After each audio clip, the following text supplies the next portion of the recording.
Mr. Mortgage, Doug Carroll at Ruoff Home Mortgage, and I am pleased to sit down with Mr. Nick Harter, who is a financial advisor at Northwestern Mutual here in Fort Wayne, and happy to call a friend of mine. Nick, thanks for having us down here. Thanks very much, Doug. You bet. So we are in the PNC building, right? We're looking out over a beautiful view of Fort Wayne here. Kind of, what can you tell us kind of about this location and how long you've been here, and just a little bit about what you do? Yeah. Well, so Northwestern Mutual has actually been in downtown Fort Wayne for 130 years. 130 years ago, we were about a block north or south of here on Calhoun Street, and so we haven't moved very far. But we're up on the 15th and 16th floor of the PNC building. Our view is looking north over the city, so it's been great. I've been able to see all the riverfront development progress that's being made, a lot of the changes in the landscape over the years. Yeah, it's been great. Awesome.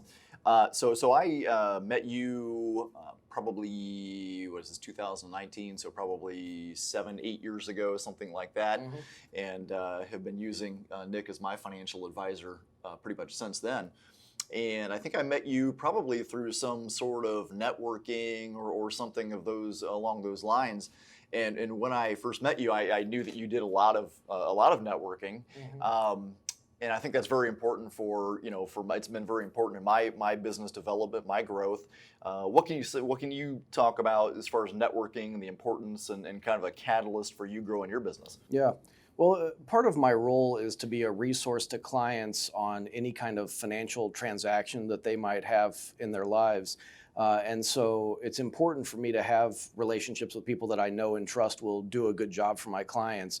And so if someone comes to me and is looking for a new house and needs their mortgage, or is in a current mortgage that isn't fitting with their financial needs, interest rate too high or the terms aren't right, having you as that resource that I can send them to is a very important thing. And so networking for me has been more about being able to provide a lot of different resources to my clients, regardless of what it is that they come to me asking for. And so I network with a lot of folks who do estate planning, a lot of legal documentation with forming small businesses and that kind of stuff, business bankers to get loans for their small businesses.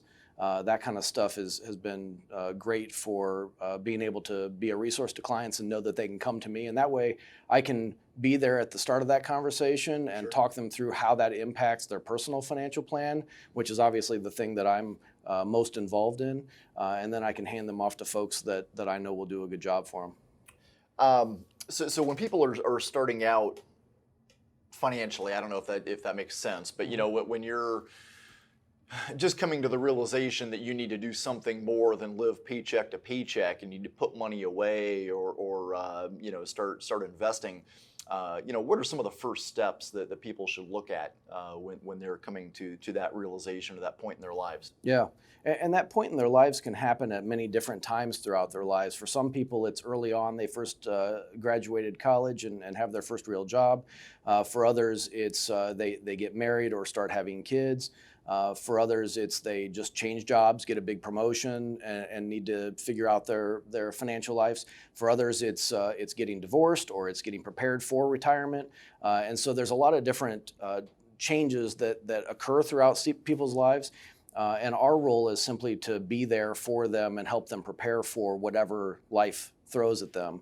And so some of the first things that we talk about when we get together are things like controlling your discretionary spending. That's a big one that I focus on a lot, because no matter how good of an investment return you might get in an account, if you're not saving enough into that account, it really doesn't matter. And so being able to figure out where all of your money is going, and a lot of your budget is fixed expenses. It's things that you have to pay, the mortgage, the car, that kind of stuff. But it's those discretionary things like how many times do you go to Starbucks a week, or how many times do you go out to eat?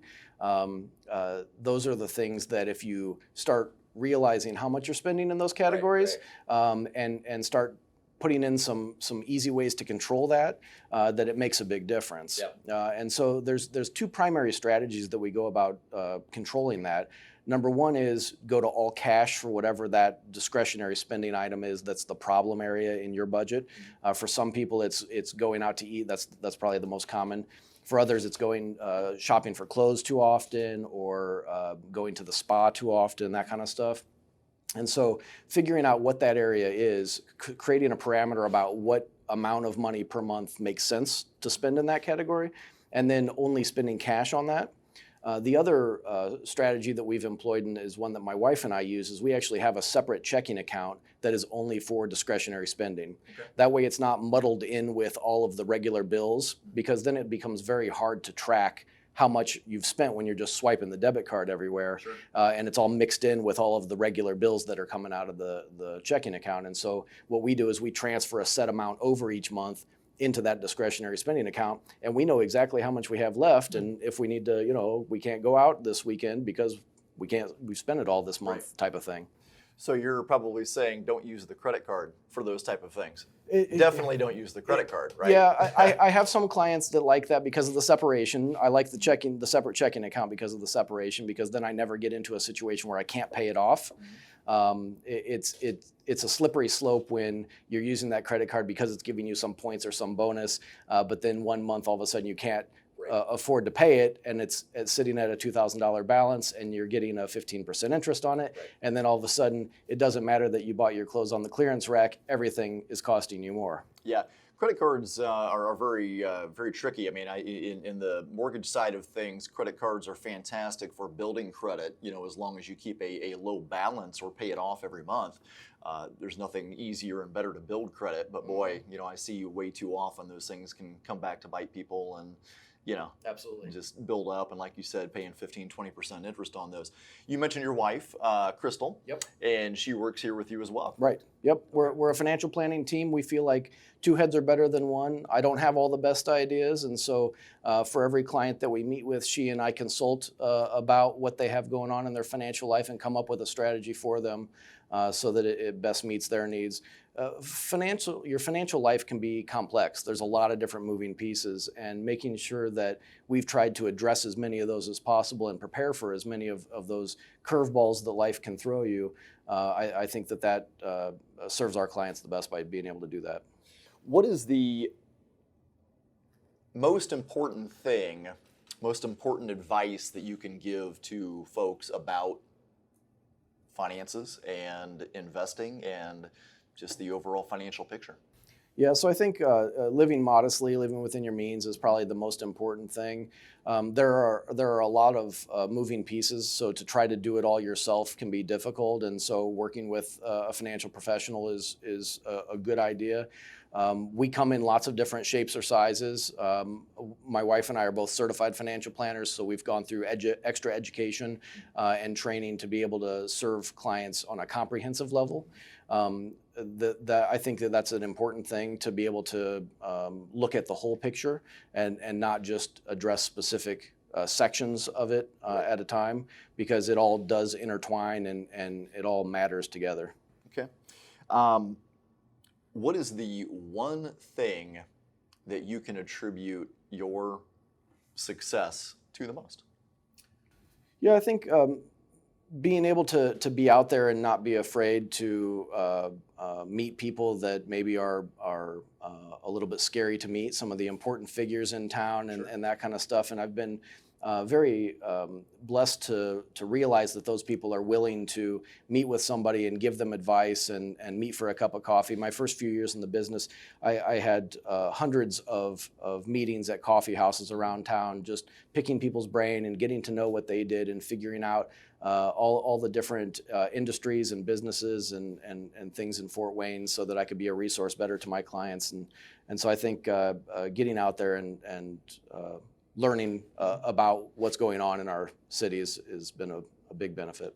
Yeah, and I guess that's what I meant by networking earlier, because I totally agree. Getting out there and meeting people from other professions, just I don't know, expanding your worldview to a degree, and also just your professional expertise that you have by meeting other professionals. Yep. What is your? We're looking out over Fort Wayne North, as you said. You got the River Project down there. Are you a Fort Wayne native? Born and raised, yeah. Born and raised. Okay. Where'd you go to school at? Went to Northside High School, Okay. and went to IPFW for both my undergrad and my master's. Okay. So you've grown up here in Fort Wayne, and I don't know if you would agree with me or not, but like in the last probably 10 or 15 years, I've just seen a tremendous change, especially downtown here in Fort Wayne.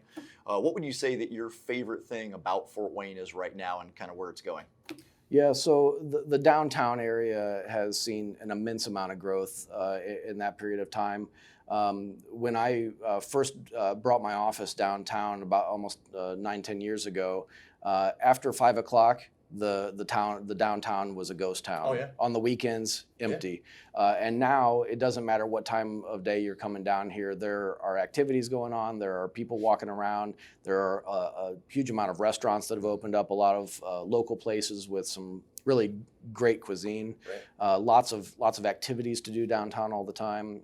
So that's been a really exciting part of living in Fort Wayne. Yeah, I love the downtown vibe. I love being down here now. And like you said, when I was younger, when I was in my 20s, there was really no reason to be downtown Fort Wayne.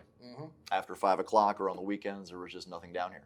So it's been a tremendous change, and certainly looking forward to the Riverfront project, the GE project. All of that stuff is really exciting for sure.